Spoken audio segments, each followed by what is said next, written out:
जय हिंद। स्वागत है आपका हमारे इस YouTube चैनल में।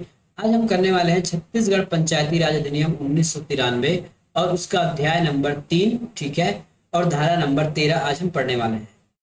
ठीक है। इससे पहले हमने 8, 9, 10, 11, 12, 11 तो नहीं, लेकिन 8 से लेके 12 तक हमने पढ़ा, जिसमें 11 को छोड़ दिया गया है क्योंकि वो विलोपित हो चुका है। तो इतने वार्ड हमने पढ़ लिए। ये इकलौता ऐसा धारा है, धारा नंबर 11, 13, वो बहुत बड़ा चैप्टर है। ठीक है। तो ये आज हम कंप्लीट करेंगे। आशा करता हूँ कि आपको वीडियो पसंद आ रहा होगा। यदि चैनल पर नए तो सबसे पहले पूरा वीडियो देख लीजिएगा। वीडियो का कंटेंट पसंद आए तो ही चैनल को सब्सक्राइब कीजिएगा और वीडियो को लाइक कीजिएगा। ठीक है। चलिए आज का क्लास शुरू करते हैं। उदाहरण नंबर 13 क्या कहता है कि ग्राम पंचायत का गठन। इससे पहले देखिए, ग्राम पंचायत के गठन से संबंधित हमने कितने धारा देखे हैं, तो 8। इसमें कहा गया है कि पंचायतों का गठन करना है। इसमें आपका जिला, जनपद और ग्राम पंचायत गठन करना है। इसके बाद एक और धारा आया था। एक और धारा कौन सा था, ये देख लीजिए, पंचायतों की स्थापना, धारा नंबर 10। ये पंचायतों की स्थापना के बारे में। तो कभी कभी आपको ये क्वेश्चन मिक्स हो सकता है ना, तो ध्यान से आप कीजिएगा। तो आज हम पढ़ेंगे धारा नंबर 13, ग्राम पंचायत का गठन। ठीक है। ग्राम पंचायत का गठन देखेंगे। ग्राम पंचायत का गठन। अब ग्राम पंचायत का गठन कैसे होगा? सबसे पहले हमने क्या किया, ग्राम पंचायत बना लिया, ग्राम बना लिया। अब करेंगे ग्राम पंचायत का गठन। तो ग्राम पंचायत किनके किन से मिलके बनेगी कि ग्राम पंचायत में एक सरपंच होगा और 10 से लेके 20 तक पंच होंगे और एक उप सरपंच होगा। इससे ही मिलकर बनता है आपका ग्राम पंचायत। क्वेश्चन कभी आ गया तो पूछ लिया जाएगा कि ग्राम पंचायत के पदाधिकारी कौन कौन होते हैं। तो सरपंच होगा, पंच होगा और उप सरपंच होगा। कभी कभी जैसे निक्षक्त व्यक्ति का अगर प्रतिनिधित्व या फिर चुनकर नहीं आते हैं, तो राज्य शासन द्वारा एक निशक्त व्यक्ति की नियुक्ति की जाती है। ये आपके 2019 में अपडेट हुआ है। ठीक है। 2019 में इस बात को अपडेट किया गया है। ग्राम पंचायत का गठन मतलब देखिए, हमने तो पहले ग्राम पंचायत का एक बिल्डिंग बना दिया। अब इस बिल्डिंग में इसमें कार्य करने वाले कौन होंगे, कौन जनप्रतिनिधि होंगे? तो सबसे पहला बॉस होगा। बॉस को बोलते हैं हम यहाँ के सरपंच। ठीक है। इसके बाद होगा आपका उप सरपंच और होगा नीचे पंच। पंच जो है एक स्पेसिफिक वार्ड को प्रतिनिधित्व करते हैं। 10 से 20 घर या मिनिमम 10 घर का वो मुखिया होता है। ठीक है। लेकिन पूरे गांव का मुखिया हो गया सरपंच। ठीक है। और 10 से 20 घरों के बीच में से एक मुखिया बना के निकालते हैं, उसी को हम पंच कहते हैं। ठीक है। और यदि सरपंच की किसी अनुपस्थिति में कार्य करने के लिए हम एक और व्यक्ति बनाते हैं, ये एक और पद सृजित किया गया है, उसका नाम है उप सरपंच। ठीक है। आशा करता हूँ आपको ये बात समझ में आ गई होगी। वैसे तो गांव के लोग हैं तो पंच क्या है, सरपंच क्या है, ये सबको पता होगा। फिर भी यदि हम जीरो लेवल से पढ़ना चाहें तब कैसे पढ़ेंगे, ये देखिए। ये ग्राम पंचायत है, ये ग्राम पंचायत का एरिया है, यहाँ बहुत लोग हैं। ठीक है। यहाँ बहुत लोग हैं, यहाँ बहुत लोग निवास करते हैं, यहाँ बहुत लोग निवास करते हैं। अब मैं इसको इतने को वार्ड में बांट देता हूँ, ये वार्ड में बांट दिया। तो ये पूरे लोग मिलकर, हाँ, ये पूरे लोग मिलकर अपना एक मुखिया का चुनाव करेंगे, जिससे हम सरपंच कहते हैं, जिसे हम सरपंच कहते हैं। ये पूरे गांव के लोग। लेकिन कुछ वार्ड के लोग, 10 से 20 घर का एक समूह होता है। यदि उतने लोग यदि अपने प्रतिनिधित्व बना के यदि अपना मुखिया चुनते हैं, उसे हम कहते हैं पंच। इसी को वार्ड पंच, वार्ड सदस्य भी कहा जाता है। ठीक है। तो ये पंच हो गया। और सरपंच की अनुपस्थिति में किसी एक को, अब वो एक कहां से आएगा, तो इसी पंच में से किसी एक को उप सरपंच बना दिया जाता है। उप सरपंच बना दिया जाता है। ठीक है। क्या कहा मैंने, गांव वाले पूरे मिलकर एक मुखिया चुनेंगे, वो सरपंच होगा। या है ना, ये सरपंच हो गया। यदि मोटी मोटी भाषा में कहा जाए तो एक मोहल्ला वाला अपना जो है प्रतिनिधित्व भेजता है, अपना मुखिया चुनता है, वो पंच होगा। ठीक है। और सरपंच यदि किसी कारण से नहीं आ पाया, तबियत खराब हो गया, गांव चला गया, इस स्थिति में पंचायत कौन चलाएगा, तो उसी पंच में से किसी को एक को चुन लिया जाता है, वो उप सरपंच बनता है। ठीक है। इतना समझ में आ गया।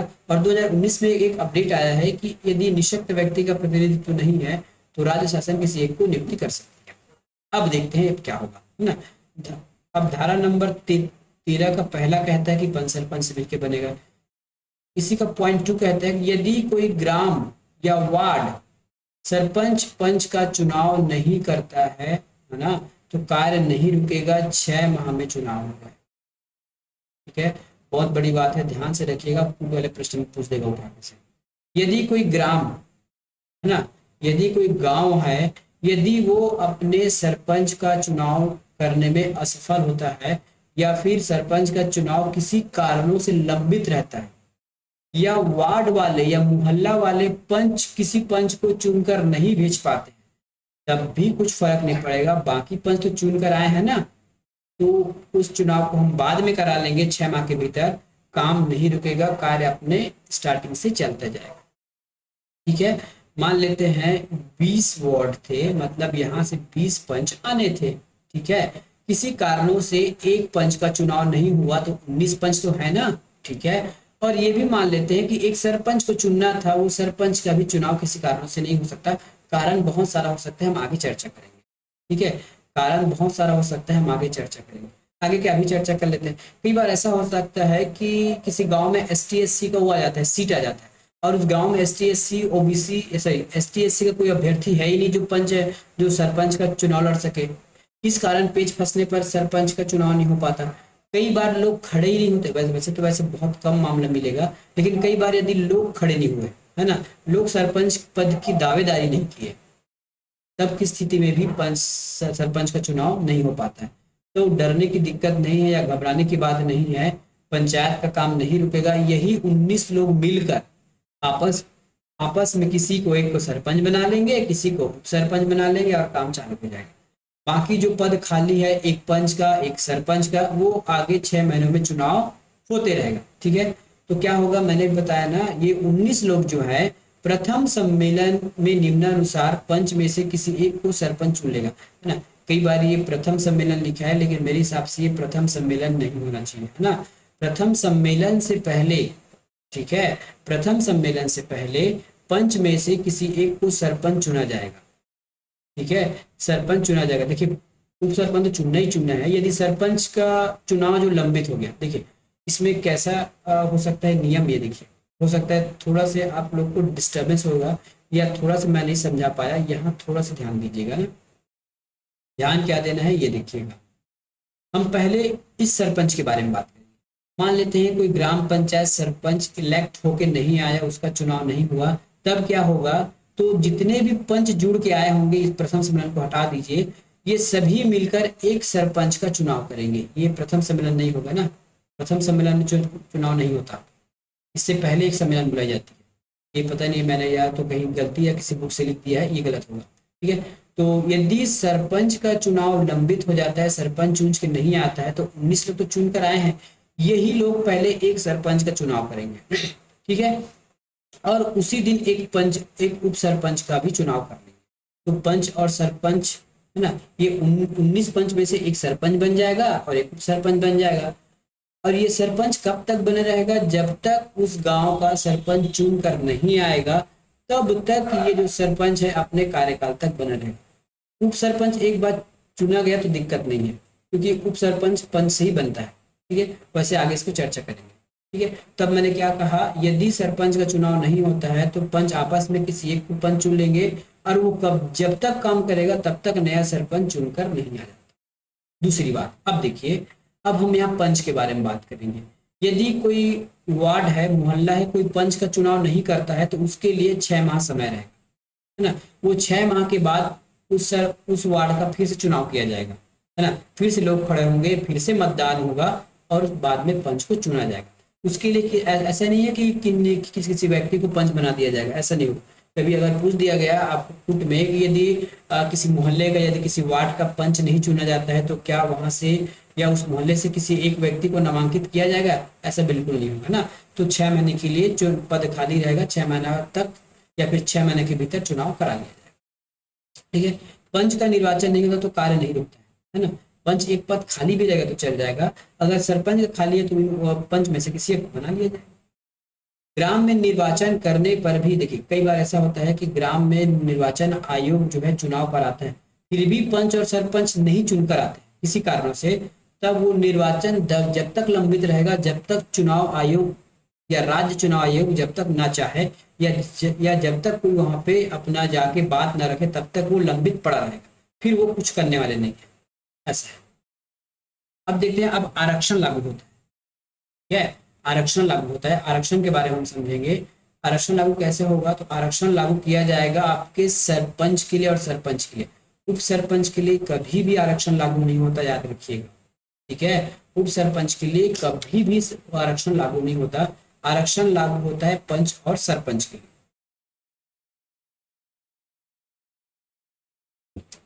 अब सबसे पहले हम पंच के बारे में देखते हैं, फिर आगे सरपंच का कितना लागू होगा हम बाद में देखेंगे।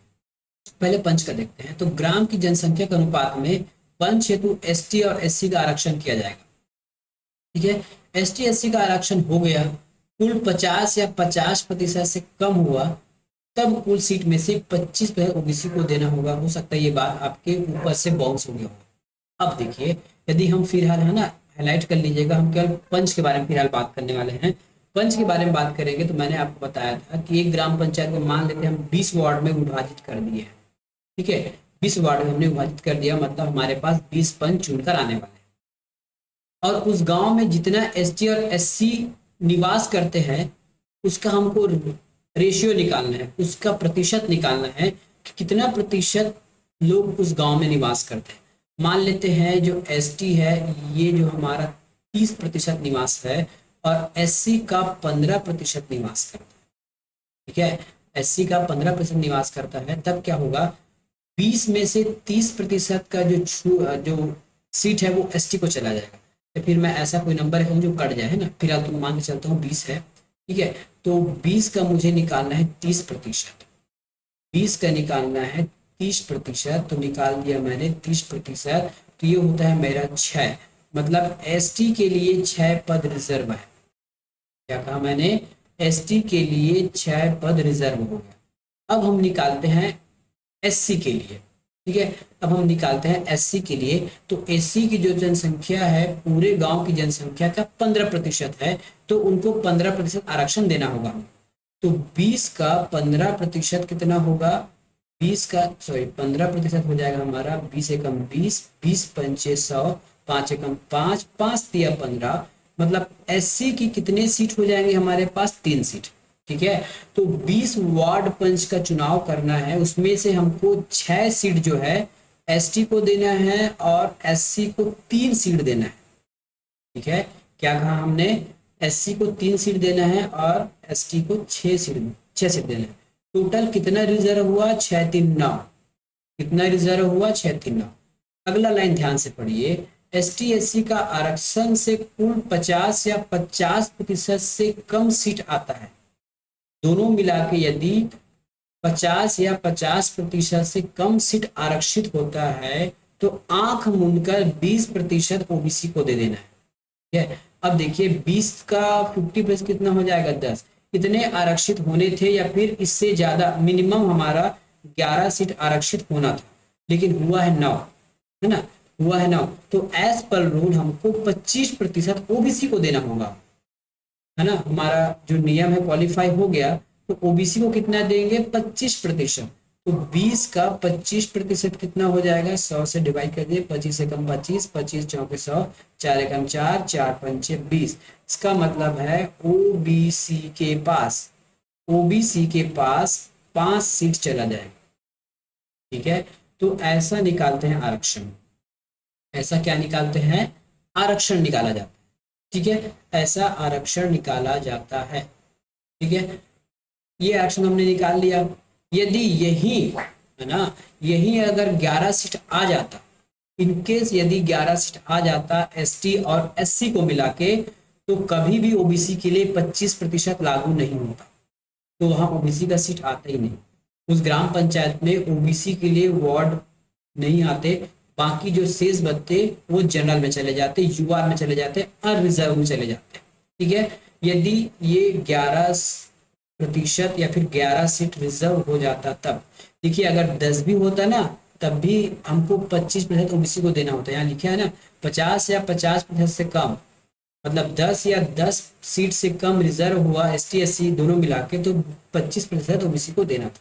ठीक है, अगला लाइन पढ़िए, कुल आरक्षित सीट में से 50% आपको महिला को देना है। ठीक है, क्या कहा गया है, कुल आरक्षित सीट से 50%। तो हमने अभी तक कितना आरक्षण किया है, अभी तक हमने 3 आरक्षण किया है, एसटी के लिए 6 आरक्षण किया था। तो क्या कहा गया है, कुल आरक्षित सीट से 50% महिला के लिए। तो प्रत्येक सीट से आपको देना है कितना, आधा। तो एसटी का 3 सीट चला जाएगा महिला को, ये आपके महिला वाला है ना। टोटल एसटी 6 है, लेकिन उस 6 में से 3 सीट महिला को ही जाएगा। उसी प्रकार ये देखिए, एससी में 3 सीट है, इसका हाफ करेंगे तो 1.5 होगा, लेकिन 1.5 कभी भी नहीं होगा। यदि वो 50 चला गया तो उसको हम 2 मानेंगे, 2 सीट।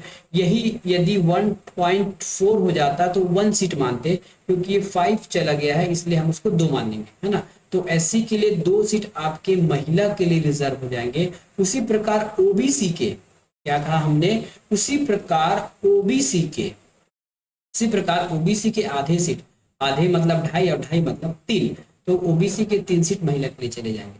तो महिला के लिए कितना सीट हो गया, 3 2 5, 5 3 8, 8 सीट आपके सीधे महिला के पास चले गए। ठीक है, टोटल कितना सीट हुआ था रिजर्व, यहाँ से 6, यहाँ से 5 और यहाँ से 3, मतलब 5 3 8 और 8 6 14 सीट जो है टोटल आरक्षित हुआ था। इसमें 8 चला गया महिला के लिए और 8 6 6 14 ना, ठीक है। हाँ, तो 6 सीट आपके जाएगा पुरुष के पास, है ना। ये किनके लिए है, एस टी एस सी के लिए, याद रखिएगा, ये आपके एस टी एस सी के लिए।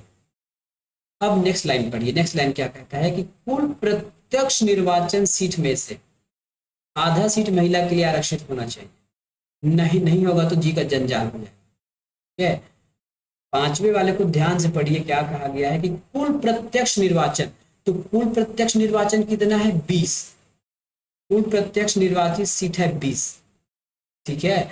उसमें से आधा महिला को जाना चाहिए, मतलब 10 सीट साफ साफ महिला को ही जाना चाहिए। ठीक है, उसमें आपके S T S C OBC भी शामिल है।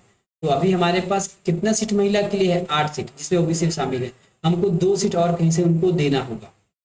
ठीक है, हमको 2 सीट वहां से मतलब दो सीट उनको और कहीं से देना होगा। तो कहाँ से दे सकते हैं, टोटल हमने कितना आरक्षण किया है, 8 6 14 सीट आरक्षण किया है। ठीक है, ये देखिए 5 3 8, 8 6 14 सीट हमने कर लिया रिजर्व। 20 में 14 हमने कर लिया रिजर्व, बचा था हमारे पास 6 यूआर के लिए। ठीक है, तो हमने क्या कहा, हो सकता है मेरा फेस आ रहा होगा तो मैं यहाँ लिख लेता हूँ। यूआर के लिए कितना सीट बच गया था, तो यूआर के लिए 6 सीट बच गया था। अब एज पर रूल कह रहा है कि कुल प्रत्यक्ष सीट में से आधा तो महिला को देना ही देना है।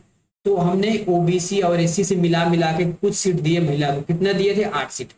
कम पड़ रहा है 2 सीट।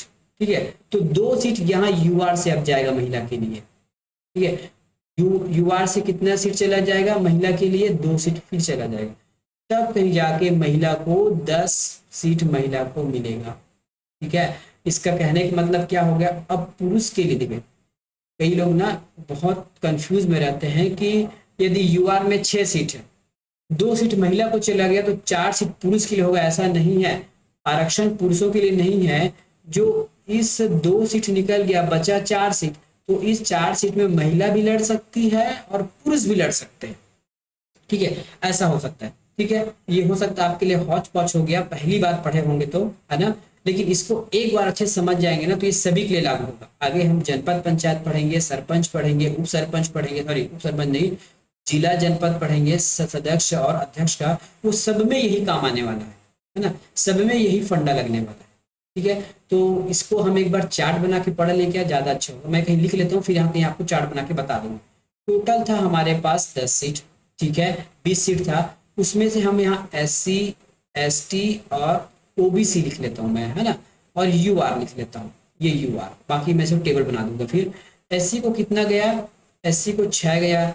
एसटी को टोटल कितना गया था, तो एसटी को टोटल गया था, हम एससी को टोटल, सॉरी एससी को 3 गया था ना, एससी को 3 गया था, एसटी को 6 गया था, ओबीसी को 5 सीट गया था। कितना हो गया ये, 5 3 8, 8 6 14, और यूआर को 6 सीट गया था। अब इसको मैं लिख लेता हूँ एक बार, बाकी को काट के एक आपको टेबल के रूप में जमा के बता देता हूँ, तो आपको आसानी से याद हो जाएगा।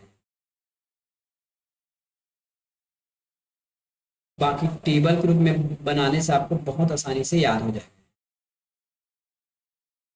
ऐसे क्वेश्चन वैसे आपको अभी तक तो पूछे नहीं गए हैं, लेकिन अगर एडवांस प्रश्न पूछा गया तब ये आप नहीं बना पाओगे। एडवांस तरीके से आपको अगर पूछ लिया गया तो नहीं बना पाओगे, यही आपका हौच पौच हो रहा है। याद से देख लीजिए, है ना। अब याद से देख लीजिए हमको इसको कैसे बनाना है।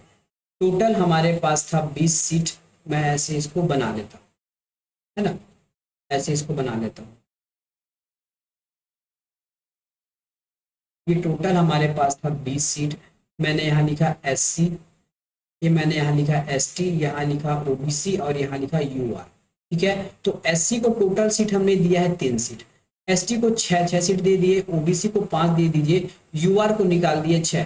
टोटल हो गया 6 6 12 और 12 और 8 20, टोटल 20 सीट हो गया। अब देखिए, अब महिलाओं के लिए सबसे पहले हमने इस 4 पॉइंट के हिसाब से, है ना, जितना आरक्षित सीट था तो आधा आधा हमने निकाल दिया। आधा निकालेंगे तो 3 का आधा हम 2 मानेंगे, 6 का आधा 3 मानेंगे, 5 का आधा 3 मानेंगे। ठीक है, 5 का आधा 3 मानेंगे। इस प्रकार से महिला को कितना सीट मिला, 3 3 6 6 2 8 सीट मिला। ठीक है, 8 सीट मिल गया। लेकिन ये 5वां नंबर पॉइंट कहता है कि जितना हमारे पास प्रत्यक्ष सीट से भरा जाने वाला था, तो प्रत्यक्ष सीट या फिर प्रत्यक्ष निर्वाचन से 20 सीट भरा जाना था, उसमें से आधा महिला तो होना ही चाहिए। ठीक है, आधा महिला होना ही चाहिए। अभी तक कितनी महिलाएं हैं, 3 3 6 6 2 8, तो कम से कम हमको 2 महिला और देना है। कहाँ से, UR से। तो UR से 2 महिला और दिए तो टोटल महिला हो गई 10। तो SC में, SC कैटेगरी की महिलाएं 2 सीट पर प्रतिस्पर्धा कर सकती हैं। ST सीट की महिलाएं 3 सीट पर प्रतिस्पर्धा कर सकती है। OBC वर्ग की जो महिलाएं हैं 3 सीट पर प्रतिस्पर्धा कर सकती है। और इस 2 सीट पर, चाहे वो OBC हो, ST हो, SC हो, UR हो, महिलाएं इस 2 सीट पर आ सकती है ना। इस 2 सीट पर प्रतिस्पर्धा कर सकती है, मतलब इलेक्शन लड़ सकती है। ठीक है, तो पुरुष के लिए क्या बचा, टोटल यहाँ पे हमने 10 निकाल दिए। ठीक है, पुरुष के लिए क्या बचा हमारे पास, ये हो गया हमारा कितना, ये 10 हो गया, तो 10 होना। लेकिन पुरुष के लिए 10 सीट नहीं है, इस 10 सीट में, है ना, इस 10 सीट में, अब देखिए यहाँ से थोड़ा और आपको कंफ्यूज हो जाएगा। उससे अच्छा मैं यहाँ से आपको फ्री निकाल देता हूँ, है ना। यहाँ से फ्री निकालूंगा तो आपको क्या समझ आएगा कि जो SC का जो पुरुष है, इस एक सीट पर ही दावेदारी कर सकता है। ऐसा नहीं है कि एक एक सीट पर महिला पुरुष ही आएंगे, इसमें महिला भी जब आ सकती है, यहाँ पे महिला भी आ सकती है। ST के इस 3 सीट पर पुरुष आ सकता है, मात्र इस 3 सीट पर, और इसमें SC की महिलाएं भी आ सकती है। ठीक है, यहाँ 2 सीट बढ़ता है, यहाँ पुरुष अपना इलेक्शन लड़ सकता है और इस 2 में महिलाएं भी इलेक्शन लड़ सकती है। यहाँ बचता है हमारे पास 4, तो यहाँ पुरुष आ सकते हैं और यहाँ महिलाएं आ सकती है। और इस 4 सीट में याद रखिएगा, इसमें ST SC OBC की महिला पुरुष जो कहें, गांव का कोई भी आदमी इस 4 सीट पर लड़ सकता है। ठीक है, चाहे वो ST की महिला हो, SC की महिला हो, OBC की महिला हो या पुरुष हो, जो भी हो, इस 4 सीट पर मर सकते हैं, सबके सब इस 4 सीट पर दावेदारी कर सकते हैं। तो ये था हमारा आरक्षण का पार्ट। समझ में नहीं आएगा तो आप हमको कमेंट बॉक्स में पूछ लीजिएगा, हम उसको सॉल्व करने की कोशिश करेंगे। पॉइंट नंबर 6 क्या कहता है कि जिस वार्ड में ST SC OBC नहीं है, उस वार्ड को हमको अपवर्जित करना है। देखिए, वैसे मेनली जो मैं अभी आपको बता रहा हूँ ये तो केवल लिखित में है ना। इसका एक लॉट सिस्टम निकलता है। अपवर्जित करने का मतलब है, ये जो मैंने निकाला हूँ ना, 1 सीट 2 सीट, इस पर आप लॉट निकलेगा कि ये किस वार्ड को जाएगा, किस वार्ड को नहीं जाएगा, है ना। मान लेते हैं वार्ड नंबर 2 में ST OBC में से कोई एक कैटेगरी के लोग निवास नहीं करते हैं, तो उस वार्ड का पर्ची, है ना, लॉट निकालते समय बाहर निकाल लिया जाएगा। आगे मैं इसके लिए एक स्पेसिफिक वीडियो बनाऊंगा कि आरक्षण में किस प्रकार से लॉट निकाला जाता है। ठीक है, आरक्षण में किस प्रकार से लॉट निकाला जाता है, इसके लिए एक स्पेशल वीडियो आपको मिलेगा। ठीक है, फिलहाल यहाँ इतना ही समझ लीजिए। जब भी हम लॉट निकालेंगे तो यदि किसी कैटेगरी का उस वार्ड में कोई लोग नहीं है, तब की स्थिति में उस वार्ड का पर्ची उस डिब्बे में नहीं रखा जाएगा। मतलब यदि डिब्बे में रख दिया, बात की बात क्यों, यदि डिब्बे में रख दिया और उसी का निकल गया, मान लेते हैं ST है, वार्ड क्रमांक 1 है जिसमें ST की एक भी जनसंख्या नहीं है, और लॉट से वही निकल गया ST के लिए, तब कैसे करोगे, है ना। तब तो चुनाव में दिक्कत हो जाएगी, इसलिए उसको निकलवा दिया जाता है। बाकी आगे डिटेल बहुत डिटेल से करेंगे बाद में, जब हम पढ़ाएंगे कि लॉट कैसे निकालते हैं। ठीक है, तो ये था आज का हमारा छत्तीसगढ़ पंचायती राज का अध्याय। मिलेंगे नेक्स्ट वीडियो में, और नेक्स्ट वीडियो में हम आपको बताएंगे कि किस प्रकार से लॉट निकाला जाता है। ठीक है, तो आज के लिए इतना ही, मिलेंगे नेक्स्ट वीडियो में, धन्यवाद।